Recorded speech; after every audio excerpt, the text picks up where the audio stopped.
international. It's very diverse. Open. The city, it's very free. People are open-minded. Nice, connected place. Great city for young people. Cool, vibrant city with a great atmosphere. So far, I've enjoyed every part of it. People like me came here for work or for love, but I didn't come for either. I came for fun. It's not just the whole kind of English-speaking culture, it's the whole mix of people from all over the world. It's not such a couple-oriented society, so even couples, they don't always go everywhere together. So maybe individuality is more celebrated in Berlin, maybe? Perhaps, yeah. I think there's more freedom here, in general, be it how you dress. Freedom of expression. Anyone, in theory, can become whoever they want to be in Berlin. You can sort of do what you want.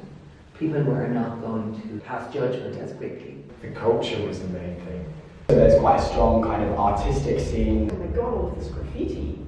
And I'm like, it's beautiful, it's wonderful.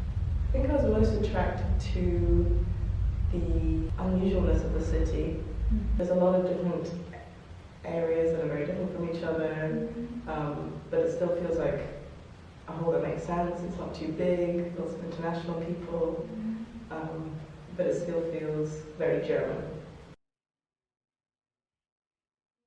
It's a bit of a cliche, but the sense of humour is one. The Britishness, when I do meet other British people, there's definitely an enjoyment. Okay, we all love tea, and this is true. I think it's quite difficult to define. I think Britain's changed so much over the last 10 or 20 years. I think obviously it's a very modern country, and in a lot of ways compared to other countries it's very diverse and accepting. But I think in recent years, due to political reasons and social reasons, it's become a bit more hostile and not as friendly as it once was, I'd say. Britain has had kind of waves of immigration, so it's not where you come from originally. Some people would say it's kind of understatement, reservedness, and even the stiff upper lip. I'm not sure to what extent that applies. Half of my family come from Wales, which is within Britain, and I'm not sure that they would fit many of the stereotypes of what it means to be British. Usually, I don't think they would really subscribe to being British either, but they are, through nature of their nationality, British. I don't think most Scottish people really care much about Britishness, but at the same time you can't deny that it's there. This last weekend has been a huge kind of like showback. It was the Queen's Platinum Jubilee, you know, and the entire country, you know, it was celebrating. But the Queen is undoubtedly a unifying figure, you know.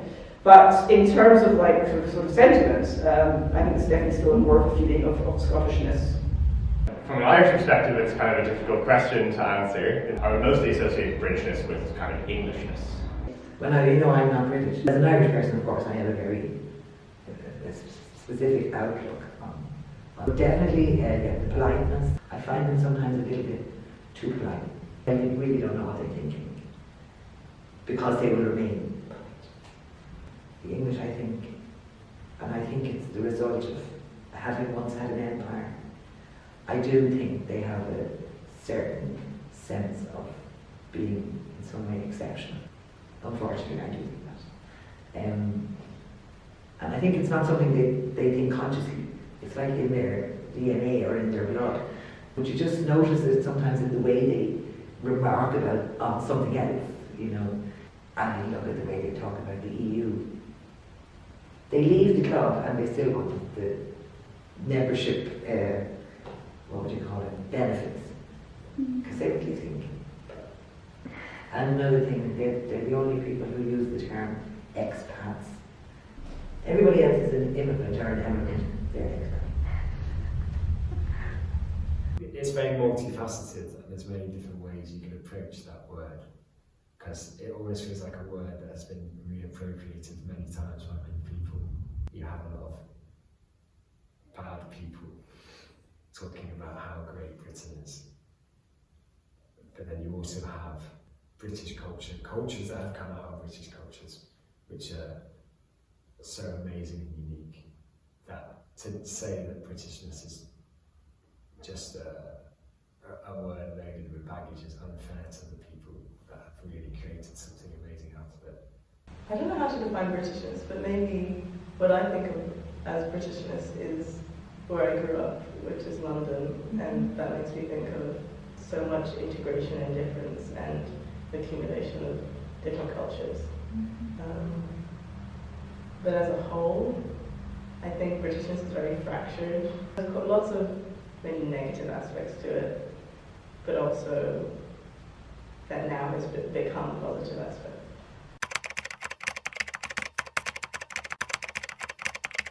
Do you really want me to go there? It's a complete mess. It was a horrendous gamble. It's a shame. It's a shame. A shame.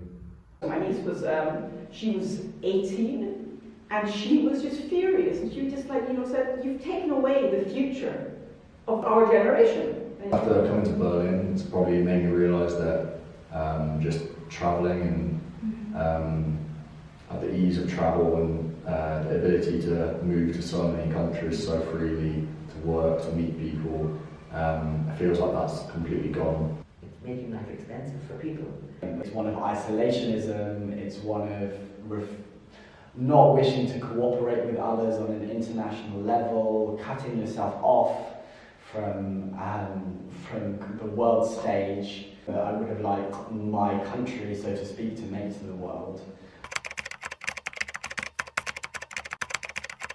Toasters. British tea, it's not even the best tea in the world, but it's just what you're used to. Wild countryside by the sea, wild cliffs, wind. I miss people smiling walking down the street. I just say hello to anyone and they'd say hello back. Fairly banal, but nicely friendly little chat with complete strangers that you never see again. There's something absolutely British about a British pub. If I was allowed to. Yes and no. No. No. They would roast me alive if I said I was a Berliner. I'm Berliner. I don't think I'd be allowed. My German teacher would be too angry with me. Okay. I am a Berliner insofar as it's hard for me to imagine living anywhere else in Germany. I'm Berlin type, Berlinish. Like in Germany, you say a violent Berliner, which is like a Berliner by choice. I've lived in Berlin longer than I've lived anywhere else in my life. But, I don't have my deepest roots in Berlin. I have them in Scotland, and that's never going to change because, But that doesn't mean to say that my home is in Scotland. My home is in Berlin, definitely. I call myself a Scot who lives in Berlin. Berliner is somebody who was born here. I'd say open-mindedness, generally a tendency towards kind of left-leaning politics, internationalism.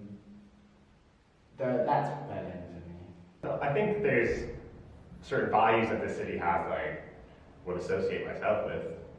In Berlin there's a certain chaos or something that kind of reflects Dublin in a sense, but I think I would have to spend a bit more time here to become more in tune with the city and kind of really fully embrace the Berliner kind of tag, but I think I could get there eventually, maybe.